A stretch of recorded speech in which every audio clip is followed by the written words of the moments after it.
ce matin, j'ai l'immense plaisir d'accueillir deux invités dans le studio de Radio J. Alors, tout d'abord, Itai Daniel, et puis également avec nous, Bruno Freitag, qui est déjà venu souvent, mais je crois qu'Itai Daniel, c'est la première fois. Merci à tous les deux d'être avec nous. Bonjour. Bonjour. Bonjour Lise. Voilà, bonjour Bruno. Alors, ce matin, nous allons parler musique avec une création à J'aime Copernic. C'est comme ça qu'on dit Bruno maintenant. Voilà, il s'agit de Caïn et Abel, une scène biblique musicale écrite par Itai Daniel, qui est avec nous.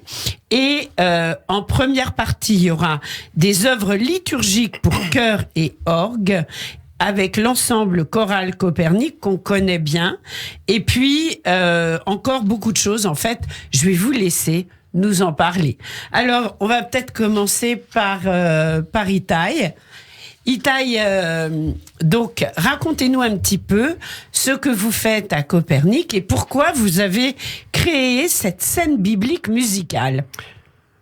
On fait beaucoup de musique juive. Oui. Ou avec connexion juive. Par exemple, c'est Mendelssohn, c'est un compositeur d'origine juive, alors on peut le faire. Et on fait beaucoup de musique très très variée, musique classique, musique parfois yiddish, musique parfois israélienne, et beaucoup de créations de compositeurs juifs. Alors, depuis quand êtes-vous dans la musique? Depuis toujours? Oui, Itai Daniel? Ça fait toujours, oui. Vous êtes né dans la musique. Vous jouez de quels instruments? Un piano. Oui. Et de l'alto. Oui, je profite parce que c'est la première fois qu'il vient, donc on a envie de vous connaître. Et vous dirigez le chœur de Copernic. Depuis 2009. Oui. Combien de créations à votre actif? Bruno? Pas mal. Une bonne douzaine. Hein. Une bonne douzaine, c'est énorme. On a fait beaucoup de créations de mes compositions, mais aussi de créations de d'autres compositions comme Serge Kaufmann, Tanzmann et d'autres. Bernstein. Oui. Bernstein, oui. Alors, pourquoi Caïn et Abel? Des figures bibliques s'il en est. Pourquoi? Le sujet m'a toujours fasciné. Oui. Par sa violence inédite, par ses émotions explosives, par la tension et la jalousie insupportable vraiment entre les deux frères, ainsi que par le mystère et les questions que cette histoire nous pose. Il y en a beaucoup. Par exemple, à propos de Dieu, pourquoi il met Caïn dans une situation impossible? Est-ce que c'est juste? Même si on accepte que l'offrande de Caïn n'est là vraiment plus, il quand même met Caïn dans une épreuve horrible. Et, est-ce que c'est juste? On ne sait pas. Ou bien une question qui concerne Caïn lui-même. Est-ce que c'est un vrai vilain ou un monstre? Ou peut-être il est juste une victime du complot divin dont il n'a aucun vrai choix pour réagir différemment. Et en plus, il y a de mystères dans l'écriture même, dans les détails de l'histoire. Par exemple, le texte dit et Caïn parla à son frère Abel, et lorsqu'ils furent au champ, Caïn attaqua son frère Abel et le tua. Et moi, je me demande, mais qu'est-ce qu'il lui a dit? Et pourquoi ce n'est pas expliqué du tout dans les textes? Bref. Et vous vous êtes renseigné là-dessus? Oui, mais oui. C'est pas pour cette émission. Non, bien sûr. Mais on vous a donné une réponse. C'est important. J'ai quelques. Vous avez quelques pistes, quelques idées. D'accord. Je vous laisse continuer. Non, c'est ça. Alors, la musique l'histoire m'a fasciné. Oui. Et c'est une histoire que j'ai voulu toujours composer. Alors, à la fin, je le fais. D'accord. Et combien de temps on met à composer une œuvre comme celle-là? Ça prend plusieurs mois, plusieurs années? Non, ça m'a pris, je pense, 2 mois. Ah oui, d'accord. Ça veut dire que vous aviez l'inspiration en vous et que, voilà. Oui. Bruno? Freitag. Si je peux ajouter quelque chose, Lise, c'est que effectivement, sur ce thème surprenant du premier homicide qui est en même temps un premier fratricide, nous aurons avant le morceau une présentation du thème par le rabbin Philippe Haddad qui nous aidera probablement, je l'espère, à comprendre un petit peu ce qui s'est passé. Oui, c'est ça. Philippe Haddad donnera peut-être le cœur de l'histoire. Voilà, donc nous sommes ravis d'avoir ce mélange d'une présentation de ce thème mystérieux par un rabbin reconnu qui va donc précéder l'exécution de l'œuvre en question. Moi, ce que je voudrais ajouter aussi, si tu le permets, Lise, c'est que voilà encore une œuvre, celle d'Itai Daniel, qui s'inscrit dans un mouvement que nous essayons de poursuivre, celui de la création musicale juive contemporaine. En effet, il y a des compositeurs juifs un peu partout, en Israël bien sûr, mais même en France. Dans le monde entier, bien sûr. Dans le monde entier, mais ils n'écrivent pas toujours, ou plutôt rarement, de la musique liée au texte sacré. Je prends un exemple. Le compositeur le plus connu en Israël en ce moment, Aharon Harlap, a écrit un merveilleux opéra sur Thérèse Raquin. C'est d'ailleurs le premier et le seul, je pense, opéra en hébreu tiré d'un roman français. C'est quand même assez unique. Mais ce que je veux dire, c'est que c'est pas de la musique liturgique ou tirée des textes sacrés comme le fait Itai et comme nous essayons de le faire à Copernic. Donc, cette création musicale juive contemporaine, c'est un thème récurrent à Copernic, dont Caïn et Abel d'Itai Daniel est la dernière illustration, la dernière en date, mais pas la dernière, je l'espère, il y en aura d'autres. Alors, quand Itai vous en a parlé, Bruno, comment vous avez réagi sur le projet ? En général, quand Itai me parle d'un projet, je réagis positivement parce que je sais que les précédents étaient très bon. Bien sûr. Je sais pas, on va citer son grand Kaddish, le Kol Nidré avec lequel il est entré à Copernic, un Kol Nidré pour chœur, quintet à cordes, récitant, etc., ce qui était vraiment splendide. Et depuis, il n'a pas arrêté de faire des œuvres tout à fait exceptionnelles, même quand c'était pas liturgique, justement, sa sonate pour piano, sa sonate pour flûte. Donc, quand il nous présente un nouveau texte, a priori, on est plutôt positif. Hein, bien sûr.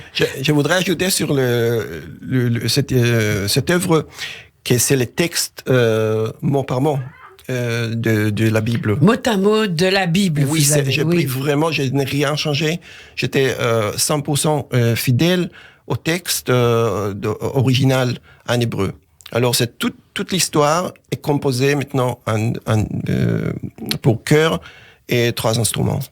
Donc c'est vrai que c'est important de le préciser. Je crois qu'il y a une chose que j'ai pas encore dite, c'est que ça se tiendra dimanche 26 mars à 17h. Donc ça c'est important. On donnera les coordonnées pour réserver en fin d'émission. Ça va être joué une seule fois ? Non. Alors la réponse est non. Ah, tant mieux. Oui, parce qu'après un tel investissement, un tel travail, si je puis dire, nous avions tous envie de répéter l'exploit et nous nous sommes mis d'accord avec les Cuges, avec Gad Ibgi, où nous allons redonner Caïn et Abel le 13 juin, un mardi, le 13 juin au soir. Voilà. À l'Écuge ou à l'Écuge. Oui, à l'Écuge. D'accord, on se fera évidemment un plaisir de l'annoncer puisque nous avons ici même l'émission de l'Écuge toutes les semaines avec Jean-François Strouve. Donc ce sera un vrai plaisir. Itai Daniel, qu'est-ce que vous espérez qu'on va vous dire sur cette œuvre ? Qu'est-ce que vous en attendez ? Il y a beaucoup d'émotions dans cette histoire et il y a beaucoup d'émotions dans la musique même. C'est-à-dire, c'est presque une musique, puisqu'elle suit le texte, la musique est presque comme une musique dans un film ou dans le théâtre. C'est-à-dire, quand le texte est très dramatique, la musique devient très dramatique. Et quand le texte est plus paisible, la musique change, est très lyrique et très émouvante. Alors, je voudrais que les gens sortent en disant c'était émouvant. Eh bien, je suis sûre que ce sera le cas. Combien de personnes y a-t-il dans le chœur que vous dirigez à Copernic ? Entre 25 et 30. Ah oui, c'est un énorme chœur. C'est vrai que Bruno, on a souvent parlé de beaucoup de choses, mais on en a du chœur de Copernic peu, et je trouve ça formidable. 25 à 30 personnes. Donc c'est très conséquent. Vous répétez toutes les semaines ? Oui. Oui. Donc, alors, ils ont eu 2 mois pour préparer Caïn et Abel. Je dirais un peu plus. Un peu plus, ah d'accord. Mais si je peux ajouter un petit mot, c'est que non seulement l'œuvre sera visible en étant à Copernic même, en présentiel comme on dit, mais en plus il y aura un streaming direct avec un replay de 2 mois. Si on regarde sur Recit Hall, comme récital mais avec un H au milieu et avec 2 L, on peut s'inscrire si on n'habite pas Paris ou si on a envie de le revoir. Uniquement si on peut pas venir ou qu'on n'habite pas Paris, parce que sinon il faut être sur place. C'est mieux sur place. C'est quand même nettement mieux. Si vraiment on peut pas venir, il y a cette possibilité. Bien sûr. Alors, je le rappelle, donc une création d'Itai Daniel à Copernic, dimanche 26 mars à 17h, pour chœur, hautbois, alto et basson. Une introduction par le rabbin Philippe Haddad qui nous rappellera bien sûr l'histoire de Caïn et Abel. Je suis sûre qu'il en a déjà parlé avec vous en amont. En première partie, alors qu'est-ce qu'il y aura en première partie ? Des œuvres liturgiques pour chœur et orgue, c'est ça ? Oui, tout à fait. On a fait un petit festival Adonolam, si vous voulez. Oui, très sympa. On se quittera en écoutant un extrait. Un petit festival Adonolam avec 3 versions par 3 compositeurs différents, dont celui de la Haute Renaissance Salomon Rossi, mais aussi celui de Nombourg et puis celui de Lewandowski. Et on a entouré ça avec une sorte de pastiche de Enoch réécrit par Itai. Et puis on commencera par le schéma Kolenu, qui est un morceau traditionnel. Voilà. Alors le temps passe très vite en bonne compagnie. Le Adonolam, on le met de côté. On va l'écouter avant 11h. Ne vous inquiétez pas, c'est prévu. Pour réserver, Bruno... Eh bien, pour réserver, si on veut venir à Copernic, il faut le faire sur WizEvent. Mais alors, je ne sais pas si tu veux que je dise le lien complet. Oui, bien sûr. Pour que nos auditeurs sachent, en fait.